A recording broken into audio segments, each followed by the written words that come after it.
Bayan ngayong 2025 sa Season 2 ng Aksyon Laban sa Kahirapan ng National Anti-Poverty Commission o NAPC. Makakasama po natin tuwing Martes at Huwebes sa Rise and Shine Pilipinas ang iba't ibang kinatawan po ng mga ahensya at ganoon rin po ng lokal na pamahalaan upang pag-usapan ng mga interventions ng gobyerno sa pagpuksa sa kahirapan.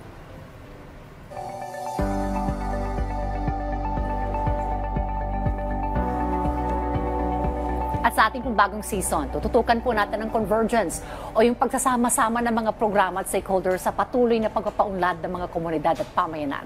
Makakakwentuhan po natin ngayon dito sa ating programa si Atty. Lindsay Atienzang, Assistant Protection Officer ng United Nations High Commissioner for Refugees National Office in the Philippines upang pag-usapan ng kalagayan ng mga internally displaced persons o yung IDP sa Pilipinas. Magandang umaga po, Atty. Atienzang. Magandang umaga, Dayan, at salamat sa pag-imbita sa aming opisina. Sa ngalan ng aming Head of National Office, Atty. Maria Ermina Valde-Avila Gallardo, maraming salamat. Thank you for joining us today. Alright, first and foremost, of course, Atty. Atienza, ipaliwanag niyo po sa amin yung mandato po ng UNHCP at ano po yung mga programa pong ipinatutupad po ninyo dito sa Pilipinas? Ang UNHCR ay isa sa mga ahensya ng United Nations na may mandato na tumulong at magbigay ng proteksyon at gumawa rin ng pamamaraan para makamit ang durable solutions or matibay na solusyon sa mga taong napilitang lumikas dahil sa gera, karahasan, pag-uusig o sakuna.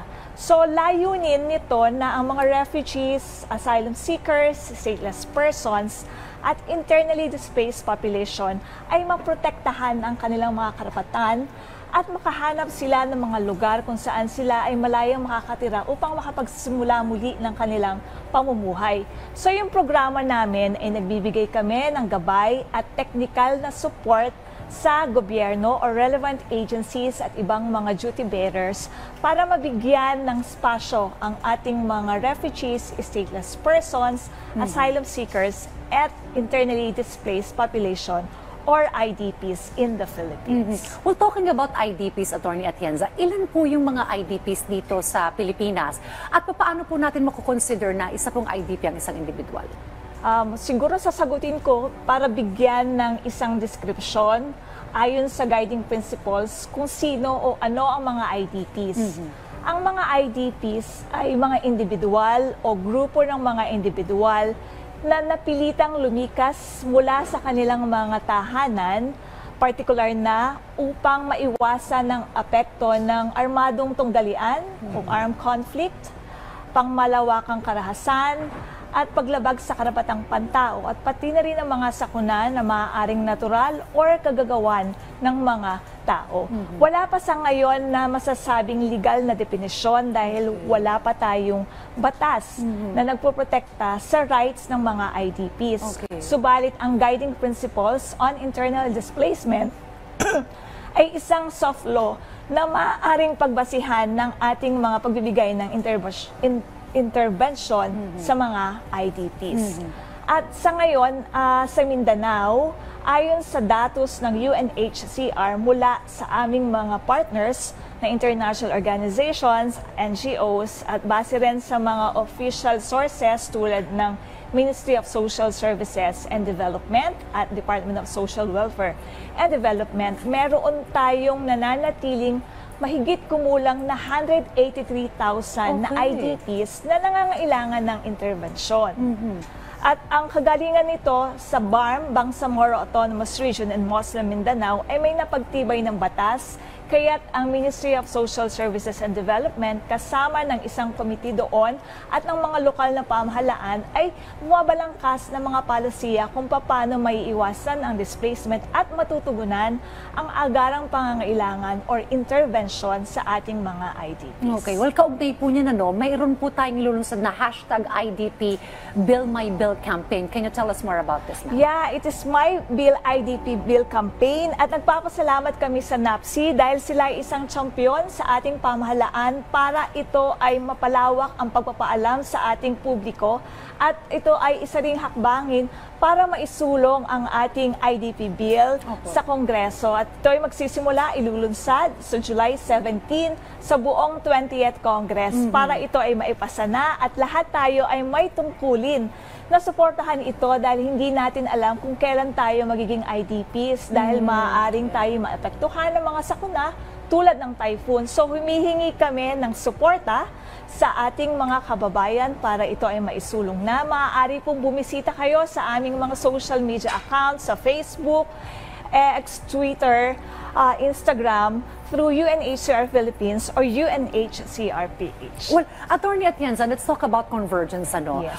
Paano po nakikipag-ugnayan at coordinate po ang inyo pong opisina, ito pong UNHCR, ganun po sa NAPSI at iba't iba po mga agencies, at paano po makakatulong pa yung ibang sektor para po sa mga advocacy po ng inyong organisasyon? Meron po kaming close collaboration sa NAPSI at sa ibang ahensya tulad ng DSWT. At bilang isang UN organization, sa Philippines ay meron tayong tinatawag na humanitarian country team na binubuo ng UN organizations, INGOs, local organizations, and private sectors na nagsama-sama para magkaroon ng isang intervention at nagkakaroon ng isang coordinated response para matulungan ang government kung nangangailangan ito. Hindi pinapalitan kung ano man ang serbisyo, but pumapasok para makomplement kung ano yung iba pang gap or pangangailangan or limitasyon.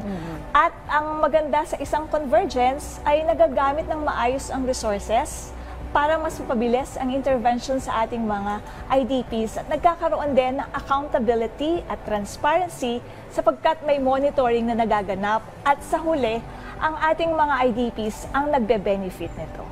Well, you mentioned kanina, no, a big number pala na meron tayo sa Pilipinas na IDPs. 183,000, ano po? Only in Mindanao. Only in Mindanao. And kung mamarapatin mo, ayon sa IDMC or Internal Displacement Monitoring Center, meron silang nakalap na ulat na sa as of end of December 2024 ay mayroong 1.036 million 36. So, ganun kalaki na IDPs dahil sa mga sakuna or mga typhoon. Dahil, di ba, noong nakaraang taon, may 6 na typhoons na dumaan sa Philippines. At bang meron naman din tayong IDPs na dahil nga sa kaguluhan or dun sa tinatawag na human-induced driver, ay meron ding nananatiling 123,000 na IDPs sa buong Pilipinas. Ito ay base sa ulat ng IDMC, vis-a-vis sa ulat naman na nakuha ng UNHCR sa Mindanao na 183,000.